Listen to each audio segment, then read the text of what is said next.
Era uma época em que o silêncio valia mais do que a voz. Os anos que antecederam a década de 1960 na Austrália eram marcados por um preconceito tão denso que se podia senti-lo no ar.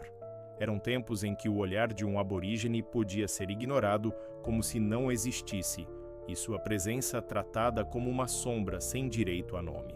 A discriminação não era apenas social, era institucional, escrita em leis, pregada em costumes, reproduzida em cada esquina de uma nação que se via moderna, mas carregava nas veias as marcas de uma antiga cegueira moral.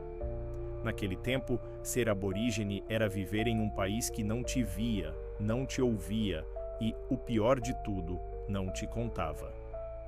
Imagine nascer em uma terra que é a mesma de seus ancestrais há dezenas de milhares de anos, mas ser tratado como se fosse um intruso nela.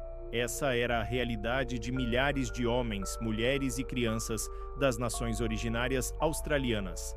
Durante décadas, o Estado os colocou à margem da humanidade reconhecida, impedindo-os de votar, de possuir suas terras, de falar suas línguas e até de decidir sobre o futuro de seus próprios filhos. Muitos foram tirados de suas famílias em políticas conhecidas mais tarde como gerações roubadas. Tudo isso sustentado por uma lógica brutal, a de que o progresso exigia silenciar o passado. A sociedade branca os via como parte da paisagem e não como parte da nação.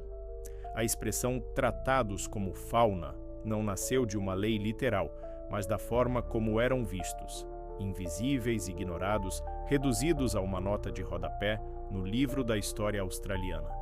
Ainda que não houvesse uma lei da flora e fauna formalmente escrita, a verdade simbólica era mais cruel que qualquer decreto, porque os aborígenes viviam, de fato, como se pertencessem à categoria dos esquecidos. Nos censos nacionais, não eram contados. Nas escolas, sua cultura era omitida. Nos tribunais, suas vozes não tinham peso. E nas terras que sempre lhes pertenceram, seus pés passaram a ser considerados invasores. A colonização britânica havia declarado a Austrália como terra nullius, uma expressão em latim que significava terra de ninguém. Ninguém, no caso, eram eles.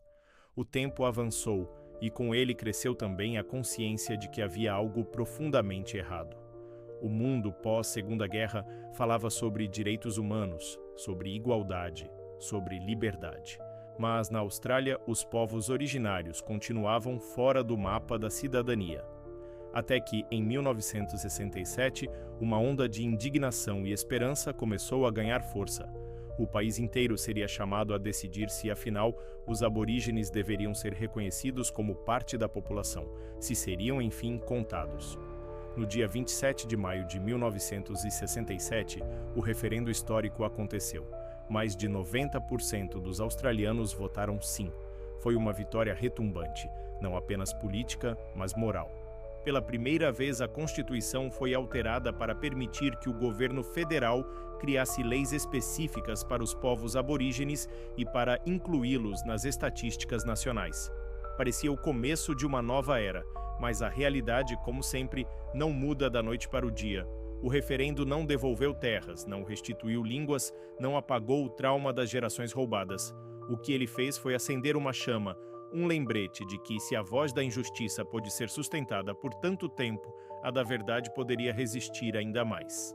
Durante os anos seguintes, o movimento aborígene cresceu. Em comunidades distantes, líderes começaram a exigir algo que parecia simples, mas era revolucionário: o reconhecimento da terra. Não se tratava apenas de posse material, mas de identidade espiritual. Para o aborígene, a terra não é propriedade, é parentesco. Cada rio, cada pedra, cada árvore tem um nome e uma história. É o elo entre o passado e o futuro. E foi nesse contexto que surgiu Edi Koikimabo, um homem das Ilhas Mer, no Estreito de Torres. Educado, determinado e profundamente ligado à sua cultura, Mabo decidiu enfrentar o sistema. Ele questionou a ideia de que a terra onde seu povo vivia há séculos era legalmente de ninguém. Sua luta começou em 1982, quando iniciou um processo judicial contra o estado de Queensland, afirmando que seu povo possuía direitos tradicionais sobre aquelas terras. O caso se arrastou por uma década, enfrentando resistência, desdém e inúmeras tentativas de silenciamento. Mas em 3 de junho de 1992, a Suprema Corte da Austrália deu o veredito que mudaria para sempre a história do país. A Corte reconheceu que a doutrina da Terra Nullius era um erro. Reconheceu pela primeira vez que os povos aborígenes e das ilhas do Estreito de Torres tinham direitos sobre suas terras ancestrais. Nascia ali o conceito legal de Native Title, o título de propriedade nativa. Foi como se, de repente, as vozes ancestrais silenciadas por séculos ecoassem de volta, com força, exigindo o que sempre lhes pertenceu. Essa decisão não foi apenas jurídica, foi espiritual, porque ao reconhecer o direito à terra, reconheceu-se também o direito de existir, de pertencer, de continuar. Ed Mabo, que havia falecido meses antes do julgamento, não viveu para ouvir o resultado, mas sua luta se tornou símbolo. Sua vitória, póstuma, mostrou que a justiça pode ser lenta, mas quando chega, ela cura o silêncio. A decisão da Suprema Corte não apagou o passado, mas forçou o país a encará-lo. A partir dela, o parlamento criou leis para regulamentar os direitos territoriais, dividindo-os entre exclusivos, quando não havia conflito de propriedade, e não exclusivos, permitindo o uso compartilhado das terras com não indígenas. Foi uma tentativa de conciliar o inconciliável, de ajustar séculos de expropriação à modernidade jurídica. Porém, mesmo com o reconhecimento legal, a luta não acabou. Em muitas regiões, as comunidades ainda enfrentam pobreza, discriminação e dificuldade de acesso a serviços básicos. A ferida da colonização continua aberta e o reconhecimento, por mais importante que seja, não apaga a dor da perda cultural. Muitas línguas desapareceram, rituais foram esquecidos, povos inteiros deixaram de existir, mas ainda assim a esperança resiste. Hoje, a Austrália tenta reconstruir sua relação com os povos originários. Monumentos, escolas e museus contam suas histórias. O parlamento reconhece em cerimônias oficiais os territórios tradicionais sobre os quais está erguido. E o nome de Ed Mabo é pronunciado com respeito, como o de um herói que enfrentou o impossível. Mas o passado ainda lança sombra sobre o presente. Muitos aborígenes lembram que o verdadeiro reconhecimento não se faz apenas com palavras, mas com ações concretas. Devolução de terras, proteção das culturas, acesso à educação e, acima de tudo, igualdade. A cada passo, a Austrália revisita a pergunta que ecoa desde os tempos coloniais: quem tem o direito de chamar essa terra de sua? Ao observar essa história, percebemos algo que ultrapassa fronteiras. O que aconteceu na Austrália não é um caso isolado, é um reflexo universal da luta de povos originários pelo reconhecimento, pela dignidade e pela memória. Onde quer que haja uma cultura esquecida, há também um eco do mesmo grito, o grito por humanidade. O que começou como invisibilidade se transformou em resistência, e essa resistência, mesmo sob séculos de opressão, ainda floresce.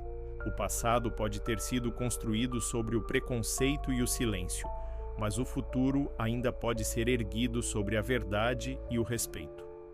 Ao encerrar essa história, resta uma reflexão. Quantas vozes ao redor do mundo ainda esperam ser ouvidas? Quantas terras ainda choram pela restituição? E quantas nações, assim como a Austrália, ainda precisam olhar para trás para entender quem realmente são? Que a história dos aborígenes australianos não seja apenas uma lembrança distante, mas um lembrete vivo de que o valor de um povo nunca pode ser medido por leis que o negam, e sim pela força com que ele insiste em existir. E se essa narrativa te fez pensar, se te tocou ou te ensinou algo novo, inscreva-se no canal. Aqui a gente continua trazendo histórias que revelam, questionam e inspiram, porque entender o passado é o primeiro passo para transformar o futuro.